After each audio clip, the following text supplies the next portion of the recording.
Hello and welcome to Understanding Narcissists. Thank you so much for joining me. I think the title says it all for this video. But I need to say that the title is a misnomer. It is, I don't want to say misleading because I'm not trying to mislead you because this is actually how you approach the topic. But it's really formulated incorrectly. And here's why. You probably expect me to say, how do you keep your sanity when around narcissists? How do you keep yourself from going crazy? And then I would say something like, well, you'd want to have a good support network, friends you can count on, family that love you and understand the situation and maybe have kind of been in the trenches with you before, so they understand you can go back and forth and get mutual support. So you're not divided and conquered by the narcissist in your family or wherever. And you need to have good sources of information. Hopefully I can be one of them. I can help you in that way. But the whole thing is, I think the real problem with the crazy thing is it is yet again another aspect of the illusion. It's just a part of the experience in the fog. You are not crazy. You cannot really be crazy in your support of narcissists. Narcissist methods only work on sane people. They only work on reasonable people. They only work on people who are of sound mind. They don't work on the insane. They don't work on the ill. And for whatever reason, narcissists are awfully good, like children almost, of spotting who is good for them and who is a danger. They don't go in any old place and pick the first person that they are able to manipulate. Now, that's kind of gone against what I've said in the past. So it's a conditional statement there. I need to qualify that statement further. They cast a wide net, but the person they choose, their main enabler, is not an unstable person. They can't be. The narcissist is unstable. They need a parent to look after them and take care of them and make sure everything is all right. So as far as the traditional risky, risk-seeking, unstable, maybe spendthrift person that get their thrills with risky activity, narcissists aren't going to bet on that. They don't really want that. The narcissist wants to do that. They want to be able to do whatever they want with no cost or consequence. But their enabler can't. The enabler's got to be the rock and the cornerstone so that everything can stand up. And keep in mind, too, that the illusion, probably the only thing that would suggest narcissists are sane, is that the illusion is sane. It only works on sane people. It appeals to the rational and the people who give the benefit of the doubt and believe in the good of humanity. It doesn't work any other way, for the most part. Have you ever seen it work another way? I haven't. They're always appealing to the reasonable. That's who they live off of.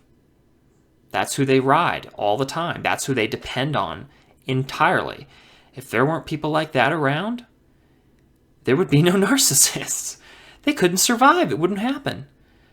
They can't support each other.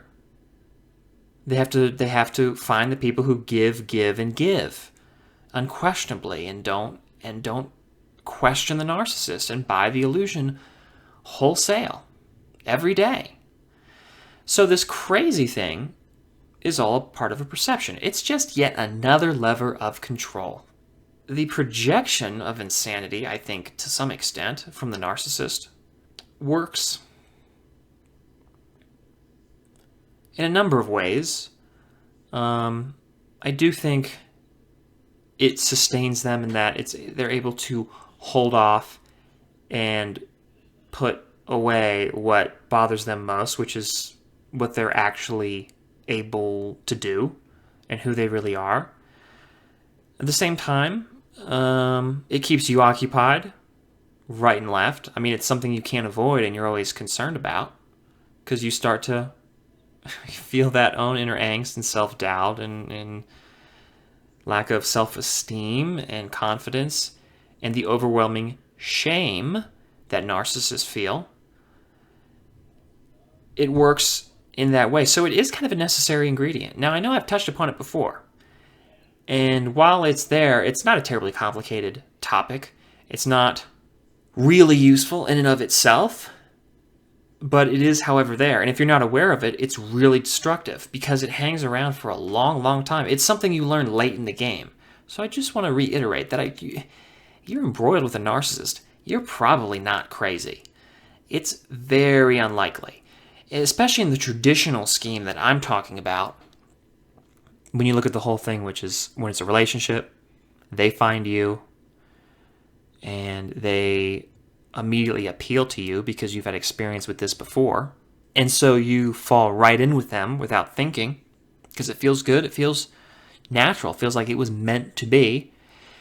And it goes along in the way I've described before. And you reach that point where things get really scary because the cycle breaks. You're not caught up in the game anymore because you've recognized the pattern for what it is. That takes a long time. In between all of that, there's all kinds of self-destruction going on in your own life and the destruction that they cause you. That's an invaluable piece of experience that I really want to give you and try to reassure you as you're moving away from the narcissist and getting out of their web. And it's something it's good to know at the outset as well, even if you don't fully understand it just yet. Because do keep in mind that with a lot of things I say, it's not really that. It's a process, so it's not really useful when I just have a 1,000-page document or white paper that somebody can look through that is not going to be terribly useful to people. They need to go through with the process. Just as it's the process that they get into that point, it's a process they need to get out of it to improve their lives.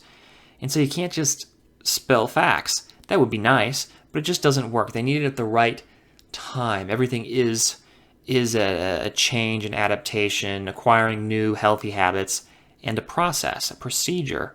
Even a procedure is too simple because there's a lot of ups and downs and back and forths and what have you.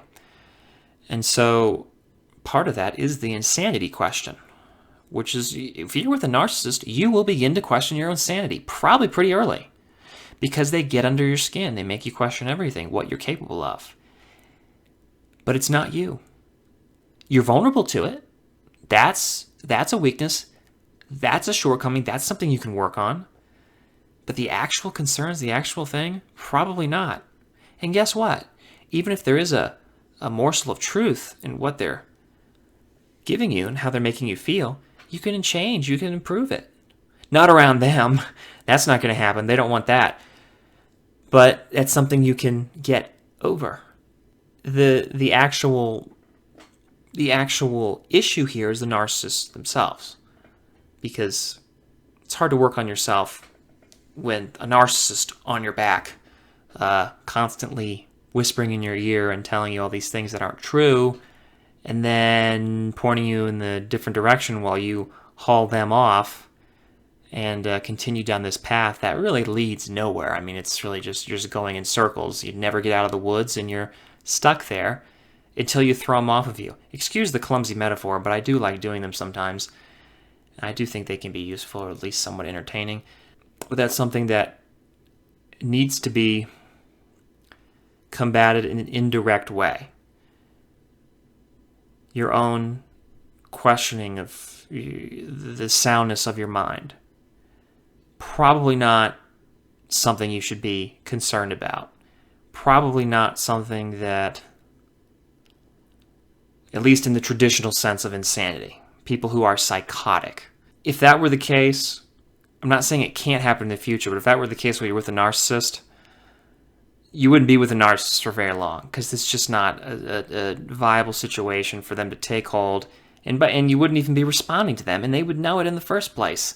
So I'm not saying they're completely mutually exclusive, but some of the nicest, most grounded people I've ever seen, just in their nature, and sweetest people, most loving people, are enablers to narcissists, or have been, or are vulnerable to it. Again and again, the most grounded, reasonable, and often hardworking, virtuous people. And I just mean that as just a character judgment, not necessarily what they believe or who they what they do as far as for a living or religious affiliation or any kind of moral judgment. Just knowing them and being around them. Some of the most lovely people. And so I just have to kind of drive a spear in the heart of that myth there. Because the crazy thing is always there. It's always present. You're always having to combat it. And it undermines you more than you think. It's something you can kind of cast off and ignore and think it's not wearing away at you. But it is. And you need to acknowledge that and realize that yes, you have things you need to work on. Probably most of it is getting strong against narcissists. But at the same time, yeah, we all have flaws. We all have weaknesses and things we can work on. Just be grateful and thankful that you can improve yourself while the narcissist cannot.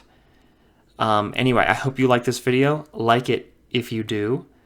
Share it with somebody you think might benefit from it or might like it also. Comment in the comment section below on your experience with this and what you think regarding questions about your sanity when interacting with a narcissist and how you feel throughout the entire process from beginning to end, and how you overcome it, how you deal with it, or if you're able to.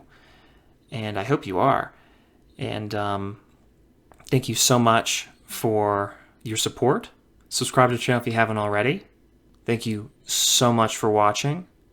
I'll see you in the next episode, and I hope you have a wonderful day. Bye.